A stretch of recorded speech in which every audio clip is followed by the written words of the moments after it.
दोस्तों, स्वागत है आपका अपने YouTube channel Rohit Goswami law classes में। और आज मैं आपको कराने वाला हूँ LLB थर्ड ईयर सेम आपका 6 कोड है 6003 या 603, ये कहीं लिखा हुआ होता है। एक्ट आपका ह्यूमन राइट, जिसे हम हिंदी में मानवाधिकार कहते हैं। क्वेश्चन नंबर आपका 4 है, मानव अधिकार संरक्षण अधिनियम 1993 के अंतर्गत राष्ट्रीय मानव अधिकार आयोग के बारे में बताइए। अब से पहले मैं आपके 2-3 क्वेश्चन करा चुका हूं, आप प्लेलिस्ट में जाकर उन्हें देख सकते हो। प्लेलिस्ट जब आप देखोगे क्वेश्चन 1, 2, 3 आपको देखने को मिलेगा। ये हमारा व्हाट्सअप नंबर है। अगर किसी स्टूडेंट को हमारे PDF नोट्स चाहिए तो पेमेंट करके हमसे प्राप्त कर सकता है, या आपको लॉ से संबंधित कोई डाउट है या कुछ पूछना चाहते हो तो सिर्फ SMS करके हमसे बात कर सकते हो, ना कि कॉल पे। ठीक है, ज्यादा बात न करते हुए अपने क्वेश्चन की तरफ चलते हैं। यह क्वेश्चन अक्सर आपका 10 नंबर में आता है। क्वेश्चन नंबर है, एक बात और बता देता हूं, कुछ बच्चे कमेंट कर रहे थे कि सर ये जो क्वेश्चन है आपका सेमेस्टर, हमारा सेमेस्टर और जो कोड है ये अलग है, तो क्या सर ये हमारे लिए भी सफिशियंट है? आपको सिर्फ क्या देखना है, अपना एक्ट देखना है और अपना सिलेबस। ठीक है, इसके अकॉर्डिंग अपनी तैयारी करनी है। क्वेश्चन नंबर है आज का हमारा 4, मानव अधिकार संरक्षण अधिनियम 1993 के अंतर्गत राष्ट्रीय मानव अधिकार आयोग द्वारा अन्वेषण में संबंधित प्रावधानों का वर्णन कीजिए। अन्वेषण होता है किसी की खोज करना, जांच करना। आंसर है हमारा 4, राष्ट्रीय मानव अधिकार आयोग का अन्वेषण से संबंधित प्रावधान। मान राष्ट्रीय मानव आयोग द्वारा अन्वेषण संबंधी प्रावधान। अन्वेषण होता है जांच करना, खोज करना। राष्ट्रीय मानव आयोग द्वारा खोज संबंधी प्रावधान मानव अधिकार संरक्षण अधिनियम 1993 की धारा 14 में दिए गए हैं। एक बात और बता दूं, ये जो मानव अधिकार लिखा हुआ है ये कहीं कहीं ऐसे लिखा आता है मानवाधिकार, तो आप परेशान ना होना, ये एक ही शब्द है।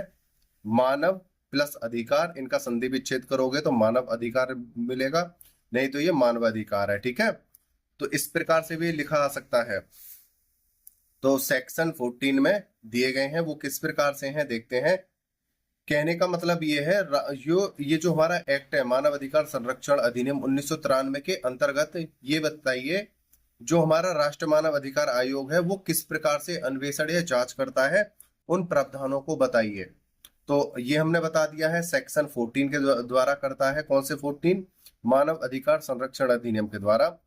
पॉइंट नंबर 1 है, आयोग किसी भी जांच के संबंध में अन्वेषण करने के उद्देश्य के लिए जो आयोग होता है, जो संस्था है, ये संस्था मैं आपको समझने के लिए बोल रहा हूं, वैसे तो इसका नाम आयोग ही रहेगा। ठीक है, ये जो आयोग है किसी भी जांच के संबंध में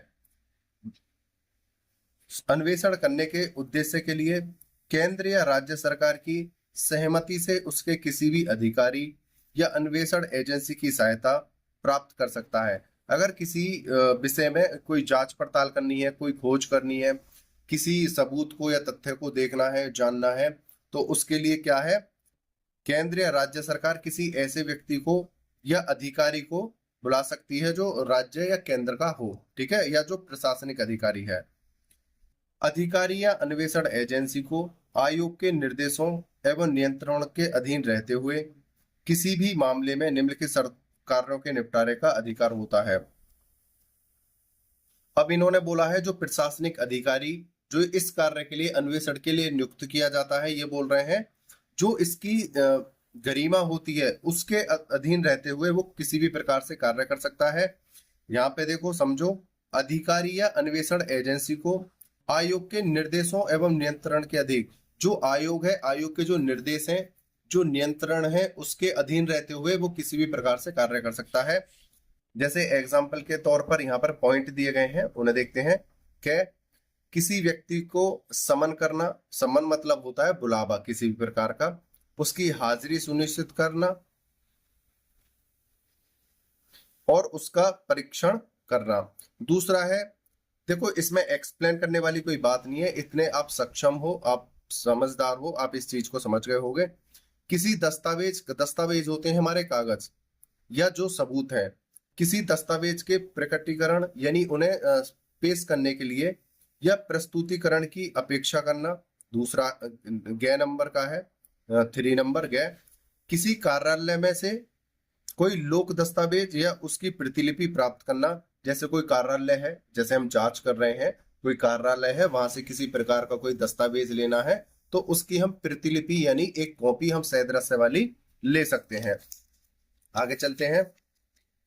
धारा 15 के उपबंध, पॉइंट नंबर 3, सेक्शन 15 के उपबंध ऐसे अधिकारी या अन्वेषण एजेंसी के समक्ष की व्यक्ति द्वारा दिए जाने वाले कथनों पर उसी प्रकार लागू होगा जैसे आयोग के समक्ष साक्ष्य के दौरान किसी व्यक्ति द्वारा किए जाने वाले कथनों पर लागू होते हैं। यहाँ पर बोला है जैसे कोई अधिकारी है, जो प्रशासनिक अधिकारी या जो अन्वेषण अधिकारी है जो इस मामले की जांच कर रहा है, अगर वो किसी व्यक्ति को पकड़ कर लाता है, यहाँ पर किसी कर लेना, ठीक है, किसी व्यक्ति को पकड़ के लाता है और उसके द्वारा उन कथनों को एकत्रित करता है या रिकॉर्ड करता है, तो इन कथनों को इसी प्रकार से समझा जाएगा जैसे आयोग के समक्ष साक्ष्य के दौरान किसी व्यक्ति द्वारा किए जाने वाले कथनों पर लागू होते हैं। जैसे किसी व्यक्ति ने किसी आयोग के समक्ष अपने कथन किए हैं या साक्ष्य दिए हैं, उसी प्रकार से यह समझा जाएगा कि अगर किसी अधिकारी या अन्वेषण अधिकारी के सामने, एजेंसी के सामने किसी व्यक्ति ने कथन किए हैं, ठीक है।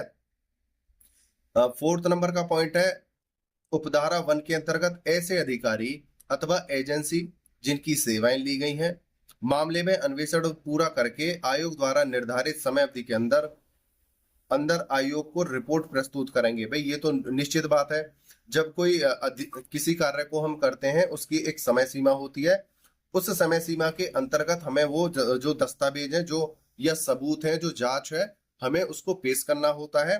तो उपधारा 1 के अंतर्गत बोला है जो अधिकारी, जो अन्वेषण अधिकारी हैं, जो एजेंसी है, जो कार्य कर रही है, ये अपनी समय सीमा जो इनको दी गई है उसके अंतर्गत उन दस्तावेजों को प्रस्तुत करेंगे, जो कथन है, दस्तावेज है, सबूत है।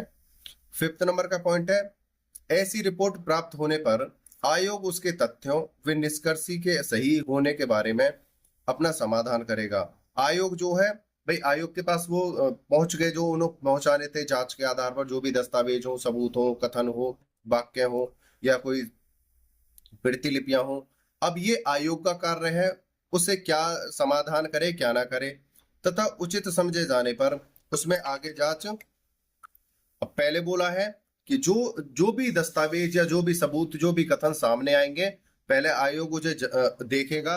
अगर आयोग को वो सही लगते हैं तो उसमें आगे अन्वेषण कराने के लिए या उन व्यक्तियों से जांच पड़ताल करने के लिए जिसने उस प्रकार के जो कथन दिए हैं आगे प्रक्रिया चला सकता है, और अन्वेषण करने वाले या उससे में सहायता करने वाले व्यक्तियों का परीक्षण कर सकेगा, और जो आयोग है वो उनसे दोबारा पूछताछ कर सकता है या उस प्रक्रिया को आगे चला सकता है। इस प्रकार देखो प्रक्रिया को आगे कैसे चला सकता है, मतलब जो अधिकारी थे, अन्वेषण अधिकारी, एजेंसी जो थी, उन्होंने जांच पड़ताल करी, उन्होंने दस्तावेज, सबूत, तथ्य, कथन जो भी इकट्ठे किए थे उसको जाकर आयोग को पेश कर दिया। अब आयोग उसमें दोबारा से कार्रवाई आगे कैसे करेगा, वो उन व्यक्तियों को बुलाएगा जिन्होंने इस प्रकार के कथन, दस्तावेज, सबूत प्रस्तुत किए हैं, उनसे आगे की कार्रवाई करेगा, ना कि दोबारा से किसी एजेंसी को जांच के लिए भेजेगा, ठीक है। अगर एजेंसी त्रुटि करती है या कोई गलत दस्तावेज पेश करती है तो उनकी जांच कराने के लिए भेज सकता है, ठीक है। अपवाद सभी चीज के होते हैं।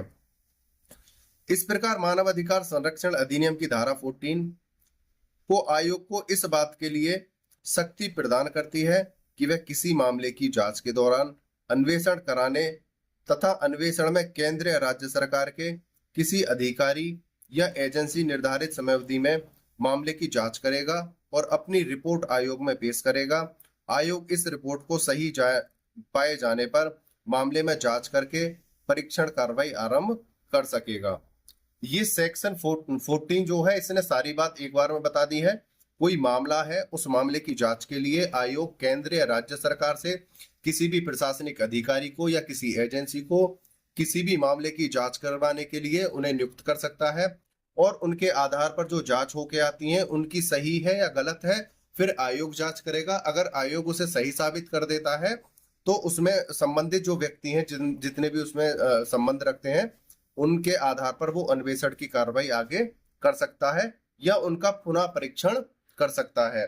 तो ये था आपका मानवाधिकार संरक्षण अधिनियम 1993 का जो क्वेश्चन।